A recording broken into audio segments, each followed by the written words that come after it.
Stay low. Hello, and welcome to my Flowcast. It's been a very long time since I've done a Flowcast. This is Flowcast number 37. So I guess I could tell you what a Flowcast is, especially if you're new here. A Flowcast is where you get to watch me skate and you get to listen to me talk shit in the background. But I'm not talking about what's necessarily happening on the screen. I might reference it occasionally. Today I'm skating on the Endless frame. It's on my RollerBlade Crossfire boot, and it's the Endless frame Mercury 90 with Endless undercover wheels. If you've seen any of my social media lately, you'll know that I've been involved in organizing a group skate. I did so many advertisements and videos about it. I think I alienated my hardcore street skating people, so this is all street skating, no twirls, and yes, no sappy storylines. But yes, the Toronto roll went extremely well. I'm very excited. And yes, I'm working on plans for next year. There's a couple of surprises. But we will talk about that more another time. So we'll talk about the skating for a moment. I'm skating towards the Air Canada Centre. I love skating down this stretch. It's quite grippy, but a very nicely laid brick. So it's also fast. It's a slight downhill towards the Air Canada Centre. So I usually wind up arriving with a little bit of drama. And today when I got to my destination, I realized I couldn't go right to the door. So I stopped early, and there's this whole giant group of people waiting for something.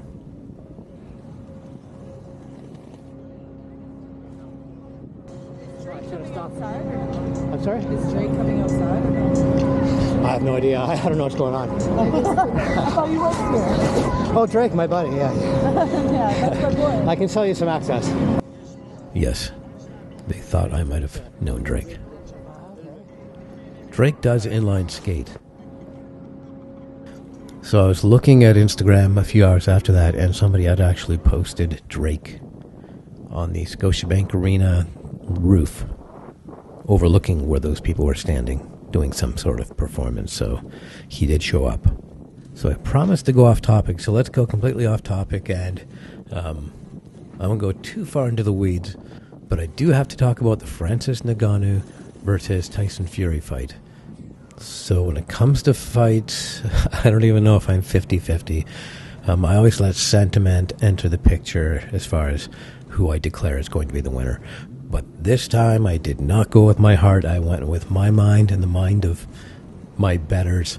And of course, I declared that Tyson Fury was going to put on a clinic for Francis Ngannou, that he was going to be his professor.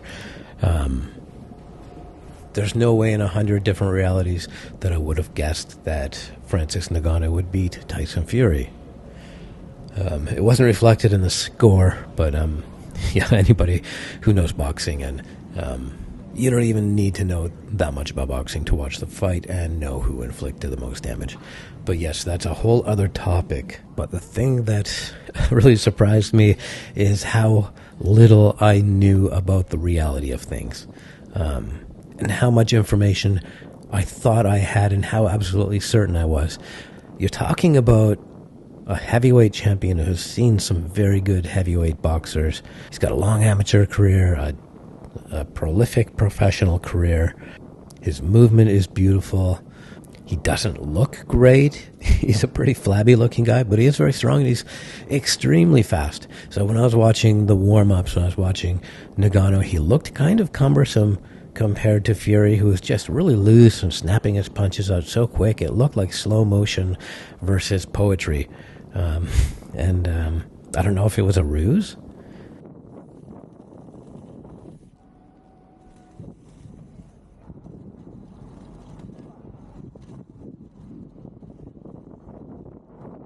But it's not so much that my ignorance being shattered was a fun thing.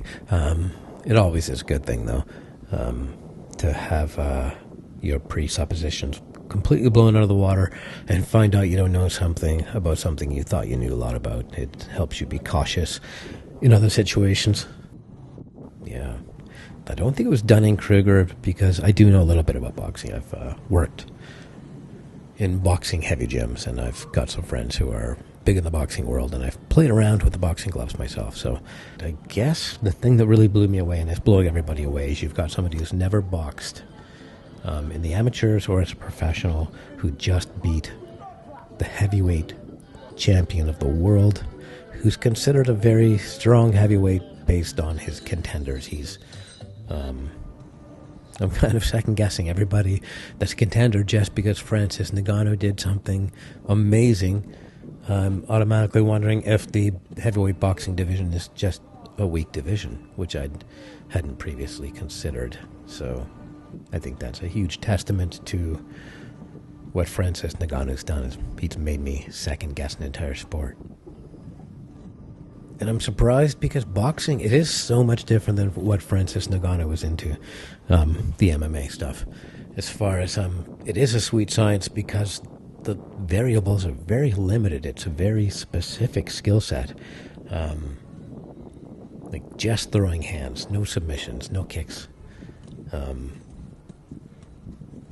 So everything from how to defend yourself, how to roll, how to place your weight, how to feint, how to mask your intention from the other guy. I would think that a guy from MMA would be at a serious disadvantage. Even the little things like, where you get your hands wrapped up, what the protocols are for entering the ring, the announcements, everything's going to be different in a different organization, but in a different sport. Like everything backstage, the lead up to the fight, the medical checks, everything's going to be different, right? But yeah, he went into another man's environment, into another man's sport, and he taught him a lesson. And I don't have an overall point here. I don't have an overall point here other than maybe myself as a specialist, if I wanted to move into something and become a little more advanced at aggressive skating or become a kick-ass speed skater or whatever. It's not too late. It's just amazing how adaptable we are within our lifetime. So it's a great lesson. But yeah, I don't expect to be winning any freestyle competitions anytime soon. So I'm sorry for such a boxing-heavy flowcast. I do consider skating very similar to martial arts as far as all these multi-level movement patterns that are involved. Okay, it's getting dark out. I apologize for the grainy footage. I shouldn't really point out my flaws, but it's a reality. It's not that bad. I mean, considering that I'm skating through the city with a camera on the end of a stick and you can't even see the stick. And it's very steady. It's almost like magic. And of course, my camera is the Insta360. It captures everything. So I never miss a moment with this. If I want to point the camera forward or backward or sideways, after I filmed, I can choose my angle. So I absolutely never miss the shot. And I really enjoy that when I wipe out. Because when you wipe out, it sucks. When you know you're going to be healing for a while, when you did something wrong, you feel stupid. But if you wipe out and you get the footage, it's a totally different ballgame. You're actually quite happy and excited, and you can't wait to go home and see how the fall went. When you post it, it gets the highest retention moments too. That's what people want to see. Bloodthirsty bastards.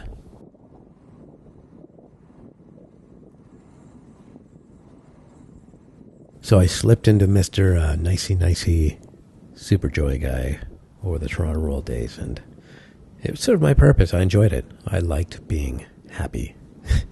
It was very fun being happy, but I want to be crusty too. And my crust of the week, my outside edge view is too many people are doing tutorials. And what I mean by that is too many people are showing other people how to attain skills that they haven't even mastered themselves. So I'm definitely not going to name names here. We're giving examples. But I don't believe that a beginner showing other beginners how to beginner skate is helpful. I know it's controversial. I know everybody has their value. I don't think it's because I'm feeling personally threatened, because I don't do a lot of tutorials, and it's almost a bit of the opposite as far as I feel like I've done all the tutorials I need to do, but now I have to go out and start making more tutorials to counterbalance all the bullshit tutorials that are out there. And I know those people are really thinking they're helping people, or they're doing something good, but they are doing something good as far as like they're getting views because people like tutorials. But are they polluting people's minds with poor technique? I don't see that stopping anytime soon. I think it's just going to be a massive explosion. So people who make good tutorials, make more good tutorials. There's a bunch of you out there. I talk like it's such a terrible, terrible thing. Woe is me. Oh, I'm going to have to do tutorials now. But I do learn something every time I do tutorial, and I do wind up second-guessing myself. But there's only so many things I can do tutorials on because I'm only a master at so many things. I think there's a place for my journey. So I'm learning this, and I started here, and this is where I am. This is Greg, and he's going to show me how to do this. Tell me, Greg, what's the secret to this? That's a nice format. My journey. So yeah, maybe when it comes to SES slides, I'll do a my journey kind of journal format. Have I killed Nicey Bill yet? I hope so. He was kind of making me sick. So somebody asked me some time ago, because I was hanging around a few roller skaters, if I was going to try on roller skates. And I don't think I need to. I think that's something I can appreciate, and I'm going to be the inline skate guy. I like being the inline skate guy. There's a lot of activities that I have a symbiosis with, a lot of athletes I feel a symbiosis with, that I don't need to emulate.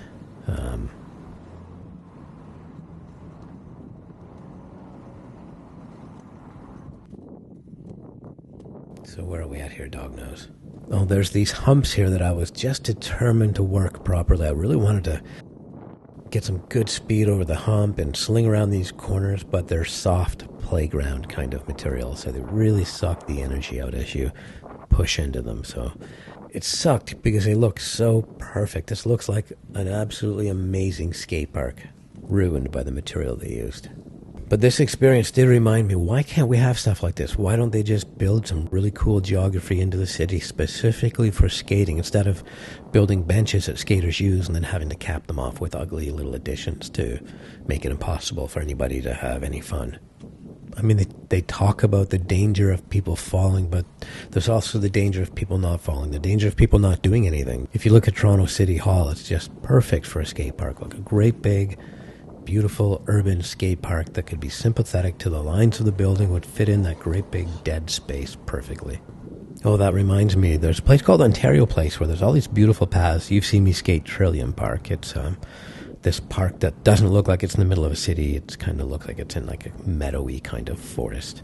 I skated there a few months ago, and there's other parts of the park that are absolutely gorgeous, and the Ontario government has sold the land off, or parceled the land off, to a private company to put a giant spa there to devastate the area by cutting down hundreds of trees. And that's right in the center of Toronto. That's this oasis that has just survived for decades, despite the urban sprawl around it. It's just absolutely incredible that it's there.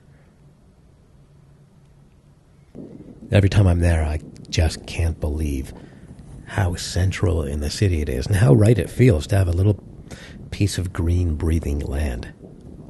So yes, Doug Ford, who's in charge of our province, the brother of the crackhead mayor, Doug Ford, has this weird war on trees. He was caught in a sleazy backroom deal about the green belt, parceling that off to developers, and he had to retract. So hopefully the same thing is happening with Ontario Place. They're doing a review of that, and he might have to take his grubby little fingers off those trees.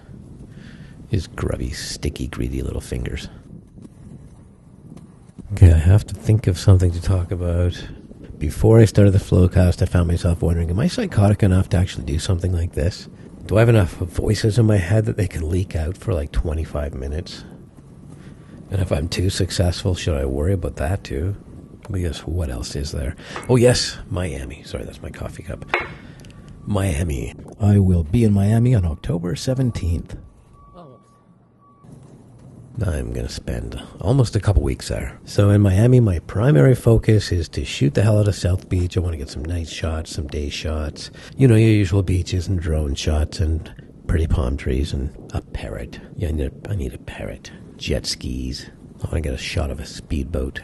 and skaters. I want to get a bunch of shots of skaters, and I'm having a little informal meetup at Loomis Park, November 19th at 3 o'clock around Loomis Park and 10th. So my goal there is just to make sure I get a few shots of inline skaters around Miami, Ocean Drive, the pathway there, and into South Beach just a little bit, maybe down to Lincoln. So it won't be a super crazy skate, and we'll probably stop and start a lot because I want to get a few shots of people. So I think it's kind of a mingle and skate through South Beach. So I've been planning to do a holiday in November, and I was thinking about all the places in the world, and yeah, a lot of different places came up, from Spain to France to South America, Mexico, California. South Beach just felt right. I spent 6 months in South Beach in the late 90s. I skated there for like 5 hours a day. It was just insane. It's where I learned the power stop. Well, I guess I should say it's where I started to learn the power stop. I remember skating around Miami with big burns on the side of my legs, big road rash from sliding out on power stops. Are you telling me to slow down? So I'm going to power stop all over the place and own South Beach with my power stops. But I do have other very good memories of South Beach. So I'll be checking out the South Beach Boxing Gym, the 11th Street Diner. Probably have lunch in the News Cafe at some point. Chill on Lincoln Drive. Hopefully they still have a cafe/bookstore, but I don't know if bookstores exist anymore. So yes, what else is there to do in South Beach? What am I missing? I would like suggestions, and if there's anybody out there that wants to skate Miami, the city, like the business district, if there's some places that you know are multi-level, that would be hugely appreciated. I know that Miami's a very flat city, but there must be a few level changes in the business district, right? But yes, South Beach is kind of full circle. It's where I really brought my skating game up. And I've never filmed there. I've never filmed myself skating in South Beach, so that's very strange. It's long overdue. And I'm treating this more like Miami's the subject than myself, so definitely want involvement from Floridians. I thought about coupling my trip with skate migration, but I just couldn't wait to get away. So I'm going at a time where it's going to be very chill, and I'm very happy about that. So yes, I am skating in my life. I'm skating a fair amount, city skating more than I am spot skating. But the spot skating was extremely good for me. It helps me with my my hip movement and my trunk rotation on big long carves around corners in the city. So I'm more likely to, hit an inside or an outside edge on one foot and drift around a corner on a nice long carve. But yes, that I wouldn't say that wizard skating. I'd say that warlock skating, that wizard skating, kind of figure skating stuff that I was doing, just working on basic 3 turns and rotations and using my swing leg a little more, that leg that's free when you're doing a one-footed rotation. Makes such a big difference when you're trying to turn direction. So that figure skating stuff does creep into the city skating in very small but important ways. And the spot skating, I found it was very rewarding as far as learning how to learn and watching things unravel and being patient and getting past that point where I'm very frustrated to that point where things start coming quicker. That was a very good exercise, but I did not get a tenth of the thrills on any of those sequences that I get just skating down the street and weaving between telephone poles, fire hydrants, and curbs. So in all 3 of these skates, I came back feeling like I should check my head to see if horns were starting to sprout. I did feel very goaty. I checked my shirt to make sure I wasn't leaking feta.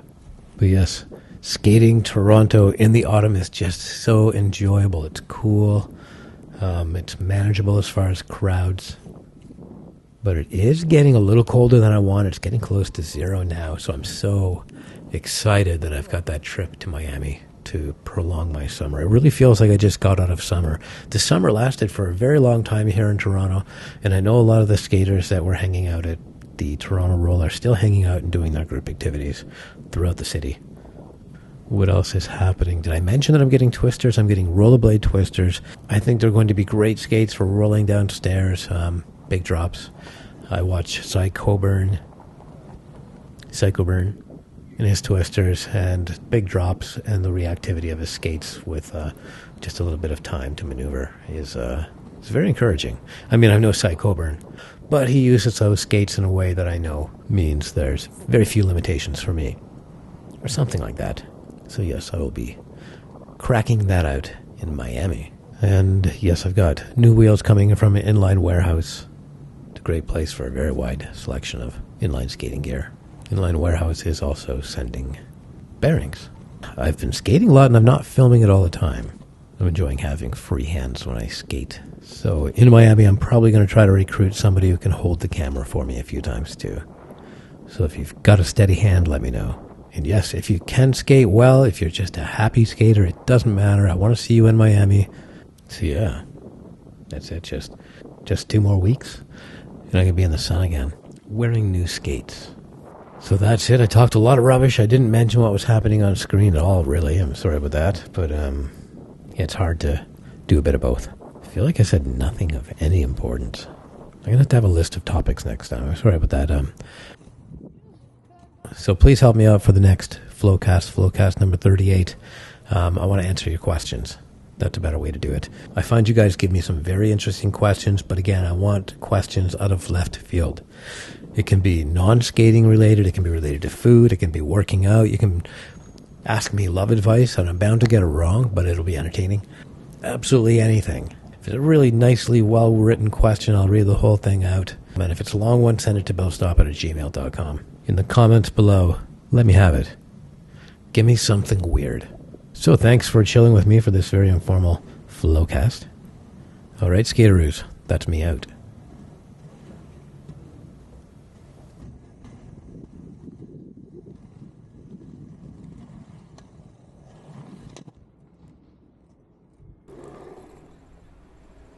Stay low.